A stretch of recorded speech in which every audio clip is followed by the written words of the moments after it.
चिन्मयी लहान असताना सगळे तिला चिमू म्हणायचे. पण जसजशी ती मोठी होत गेली, सगळ्यांना कळलं तिला बोलता येत नाही. हळूहळू करता चिमूची मुकी कशी झाली हे तिलाच कळाले नाही. ती सुद्धा काय करणार? घरातले तिला मुकी, ए मुके असे करत संबोधत, पण तिला काही ऐकू येत नसे. मग लोकांचा राग तिला कसा येईल?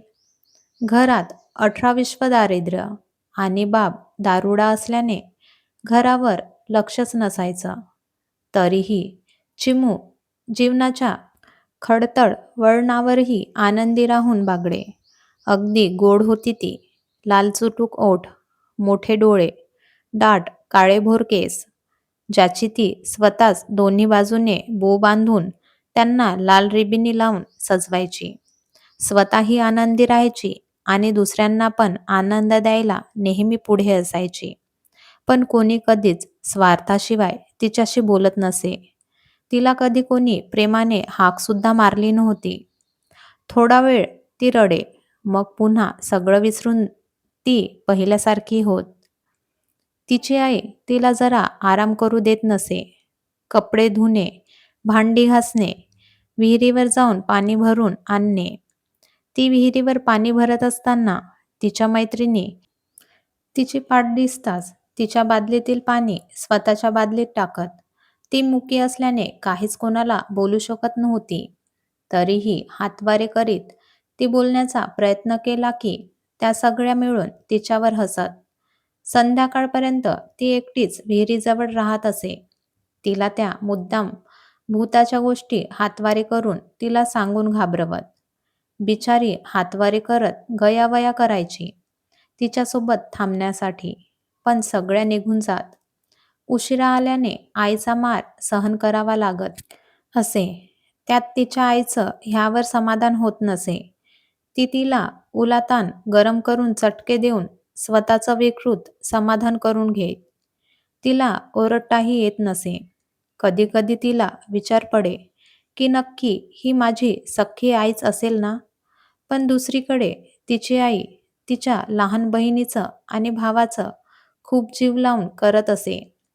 ते बघून तिला खूप एकाकी वाटे. आई अशी वागते म्हणून दोघं भावंड सुद्धा तिला तुच्छतेची वागणूक देत. त्यांना सगळं आयतं हातात लागायचं. ते तिला अजिबात मोठी बहीण म्हणून मान देत नसत. उलट तिचा येता जाता पान उतारा करत, अपमान करत. बिचारी चिमू सगळं निमूटपणे बघत आणि मोठं मन करून सगळं विसरून जाय. चिमू आता 20 वर्षाची झाली होती. तिच्या जगण्यात काहीच बदल नव्हता. उलट दिवसेंदिवस तिचे हाल होत. तिच्या लहान बहिणीचे चांगले स्थळ बघून लग्न लावून दिलं. लग्नात तर चिमू नवरीपेक्षाही सुंदर दिसत होती. तिने लग्नात आलेल्या सर्व पाहुण्यांची सरबराई केली. तिचं कौतुक कोणी करत तर तिची आई नाक मुरडत तिथून निघून जाई. पाठवणीच्या वेळी तिच्या बहिणीने तिला ढुंकूनही न बघता निघून गेली. तिच्या अशा वागण्याने ती खूप रडली. काही वर्षांनी तिच्यासाठी स्थळ आलं. मुलगा 12 वर्षांनी मोठा होता. त्याच्याशी काही तिच्या आईला घेणं देणं नव्हतं.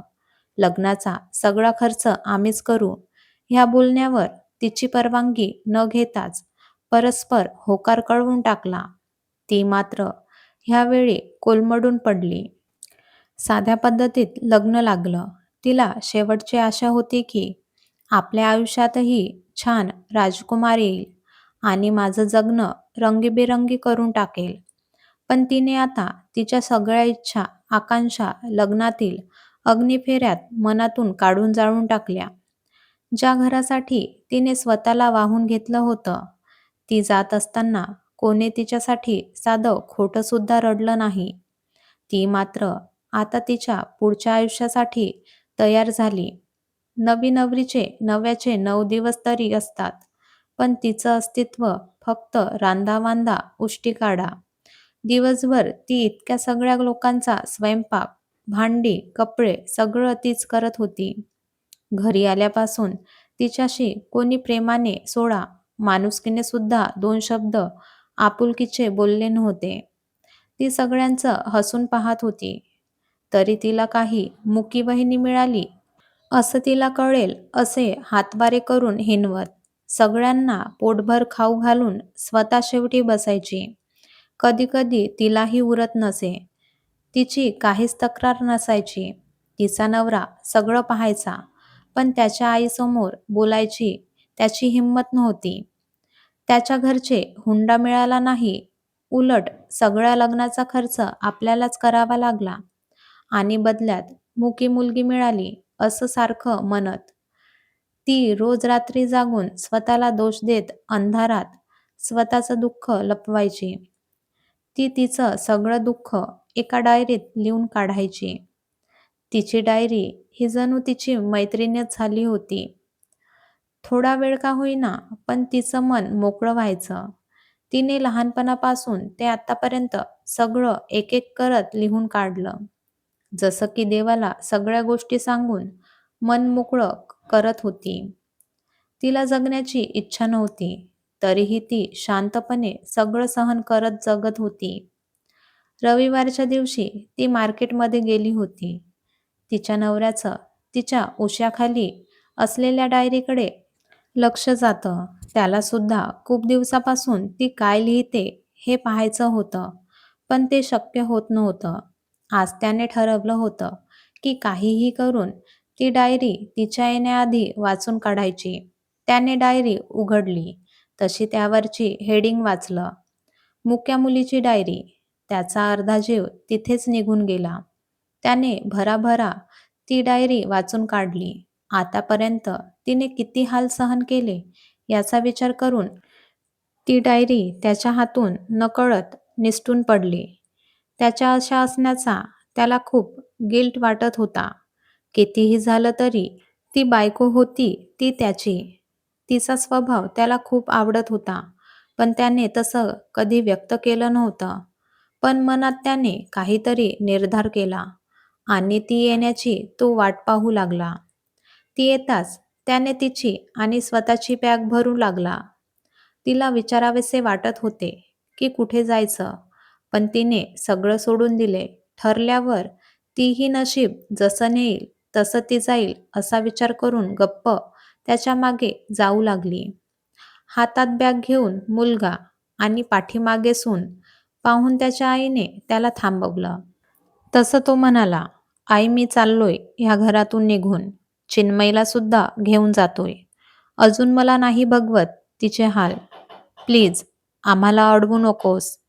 पहिल्यांदा मुलाला असं बोलताना पाहून त्याची आई ओरडली त्याला, "अरे हिने काय कान भरलेत का तुझे?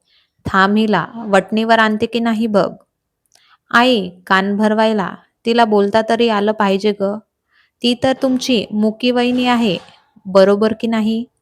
असं म्हणत त्याने पाठीमागे असलेल्या घरच्यांवर नजर फिरवली. तसे त्यांची मान शरमेने खाली झाली. मोलकरीणीसारखं राब राबवून घेतलं तिला. पण कधी तिला काय वाटतं, तिचं अस्तित्व आपण जाणून नाही घेतलं. का? तर लग्नाचा सगळा खर्च आपल्याला करावा लागला आणि बदल्यात मुकी मुलगी मिळाली. आई, पण तू हे पाहिलंस का? माझं लग्न ठरत नव्हतं. तू आणि बाबांनी किती स्थळ पाहिले, पण आजकालच्या मुली फार आगाऊ असतात. कोणी साधी मुलगीच शोधू, जी तोंड वर करून बोलू शकणार नाही, असं तूच म्हणाली होतीस ना? मग जर हिच्या जागी जर दुसरी असती तर तिने तरी इतकं सहन करून घेतलं असतं का? तुम्ही सगळे विचारा तुमच्या मनाला. अरे, मी सुद्धा काय बोलतोय? खरा मुका तर मी होतो, जे डोळ्यात देखत होऊनही मुका झालो होतो, बोलता येत असूनही. चल चिन्मयी, आज मी खऱ्या अर्थाने वाचा फोडली तुझ्यासाठी, नाही आपल्यासाठी. चल इथून क्षणभर सुद्धा नाही राहायचं आपण. तितक्यात आई पुढे येऊन त्याचा हात धरते आणि चिन्मयीसमोर हात जोडून माफी मागते. चिन्मयीला लगेच परिस्थितीचं गांभीर्य कळतं. ती लगेच त्यांचे हात खाली करून त्यांना मिठी मारते. दोघीही खूप रडतात. सगळ्यांना आपल्या चुकीची जाणीव होते. तिचा दीर स्वतःहून समोर येऊन झाला प्रकार तिच्या भाषेत हातवारे करून सांगतो. तिलाच बघवत नाही. नवऱ्याकडे पाहून ती आज स्वतःला खूप नशिबान समजत होती. तिला त्याचं खूप कौतुक वाटलं. त्यानंतर सगळे येऊन तिची माफी मागतात. तीही आधीसारखी हसत सगळ्यांना मोठ्या मनाने माफ करून टाकते. सेलिब्रेशन म्हणून त्याने आईस्क्रीम आणली असते. आज सगळे हसत एकत्र गप्पा मारत हॉलमध्ये जमलेले होते. गप्पांना उधाण आलं होतं. ती आज साऱ्यांना असं पाहून खळखळून हसत होती. तो तिला असंच हसत राहा, खूप गोड दिसते म्हणून इशारा करतो. ती लाजून वळते आणि आईस्क्रीमसाठी चमचे आणायला ती किचनमध्ये जात असतानाच तिचं लक्ष बेडरूममध्ये खाली पडलेल्या डायरीकडे जातं. तिला सगळं समजून जातं. आज तिच्या डायरीने खरी मैत्रीची साथ दिली होती. तिच्या स्वप्नांचा राजकुमार तिला मिळवून दिला होता. सोबत आता सुखी संसाराची रंगीबिरंगी उधळण केली आणि तिच्या आयुष्याला वळण मिळालं. काही वेळा बोलता येत असूनही मुके होतो. ऐकता येत असूनही बहिरे होतो. मदत करा त्या प्रत्येक व्यक्तीला जो खरंच गरजेला भुकेला असतो. ही कथा आवडल्या असल्यास लाईक करा, शेअर करा आणि सबस्क्राईब करा. धन्यवाद.